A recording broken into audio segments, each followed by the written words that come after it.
শেখ শাহজাহানের স্ত্রীকে আগামীকাল ফের তলব করলো ইডি। আজই শেখ শাহজাহানের ব্যবসার সহযোগীকে হাজিরার নির্দেশ দেওয়া হয়েছে। কথা বলবো আমাদের প্রতিনিধি প্রকাশ সিনহা রয়েছেন আমাদের সঙ্গে। প্রকাশ, গতকালই টানা 11 ঘন্টা জিজ্ঞাসাবাদ করা হয় শেখ শাহজাহানের স্ত্রীকে, আজকে আগামীকাল তাকে ফের ডাকা হলো। একদমই যেটা ইডি সূত্রের খবর, গতকাল আমরা দেখলাম 11 ঘন্টা তাসলিমা বিবি শেখ শাহজাহানের স্ত্রী, তাকে জিজ্ঞাসাবাদ করা হয়, তার বয়ান রেকর্ড করা হয়। এবার ইডি সূত্রের খবর বুধবার আবার তাকে তলব করা হয়েছে, অর্থাৎ আগামীকাল তাকে আবার তলব করা হয়েছে। এবং আজকে যেটা ইডি সূত্রের খবর, শেখ শাহজাহানের একজন পার্টনার বলা যায় ব্যবসায়িক সহযোগী হাসান রাশিদ, তাকেও কিন্তু তলব করা হয়েছে, তাকে জিজ্ঞাসাবাদ করতে চান ইডি আধিকারিকরা। অর্থাৎ তুমি জানো 3 দিন পরেই আগামী শনিবার শেখ শাহজাহানকে কোর্টে তোলা হবে। তার আগে কিন্তু প্রত্যেকের বয়ান রেকর্ড করে নিতে চান ইডি আধিকারিকরা। এবং গতকাল যখন তার স্ত্রীকে তলব করা হয়েছে, একদিকে যেমন তার কোথায় কি সম্পত্তি রয়েছে, কটা ব্যাংক অ্যাকাউন্ট রয়েছে, তার নামে কটা সম্পত্তি রয়েছে, পরিবারের সদস্যদের নামে কোথায় সম্পত্তি রয়েছে, এই সমস্ত তথ্য জানার চেষ্টা করেন ইডি আধিকারিকরা। অন্যদিকে যেদিন এই ঘটনা ঘটেছিল 5ই জানুয়ারি, তোমার মনে থাকবে, ইডির তরফে বারবার দাবি করা হয়েছে যে তারা যখন শেখ শাহজাহানের বাড়ির বাইরে দাঁড়িয়েছিলেন এবং তখন বাড়ির ভেতর থেকে শেখ শাহজাহান ফোন করে নিজের অ্যাসোসিয়েটদের প্রায় 1000 মানুষদের ডেকেছিলেন এবং তারপরেই কিন্তু ইডি অফিসারদের উপরে হামলা চালানো হয়।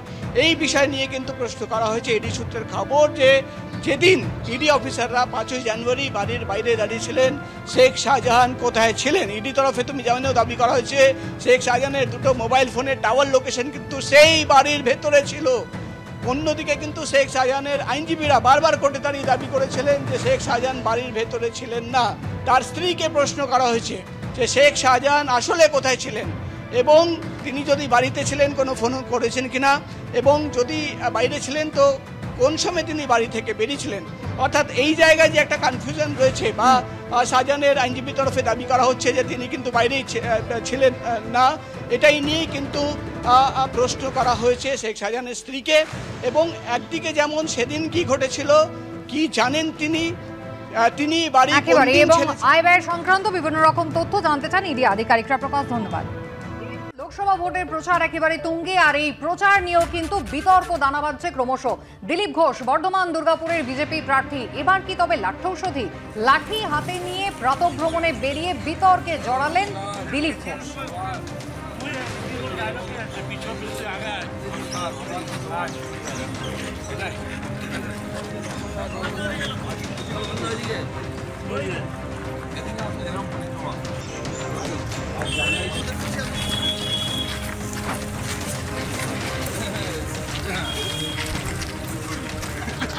গতকালই দুর্গাপুর শহরের ফুলঝোর মোড়ে চা চক্রে যোগ দিতে গিয়ে তৃণমূলের বিক্ষোভের মুখে পড়েছিলেন দিলীপ ঘোষ। বিজেপি প্রার্থীকে গো ব্যাক স্লোগান দিয়েছিলেন তৃণমূল কর্মীরা।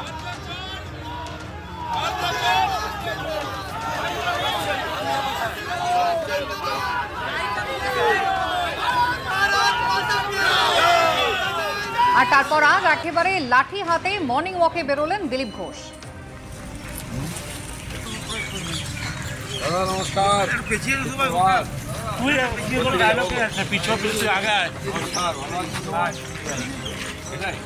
আমাকে আমার এক বন্ধু বললেন যে আপনার রাস্তায় বেরোলে অনেক অবাঞ্ছিত লোক সামনে চলে আসছে, তো একটা স্টিক হাতে রাখুন। তো উনি দিয়েছেন, তাই নিয়ে ঘুরছে। অভিজ্ঞতা অনেক জায়গায় হয়েছে, কিন্তু আমি খালি হাতেই ঘুরি। তো ওনার ইচ্ছা যে আমি স্টিকটা যেন নিয়ে ঘুরি, তো এটা দেখি ওখানে একটা কাজ হয়। এটা তো শাসক দল বলবে যে আইন নিজের হাতে তুলে নিয়ে দিলীপ ঘোষ। আইনকে আমরা মানি, আইনকে হাতে তুলে নিই না। যারা আইনকে হাতে তুলে নিচ্ছে তাদের জন্য ডান্ডা আছে।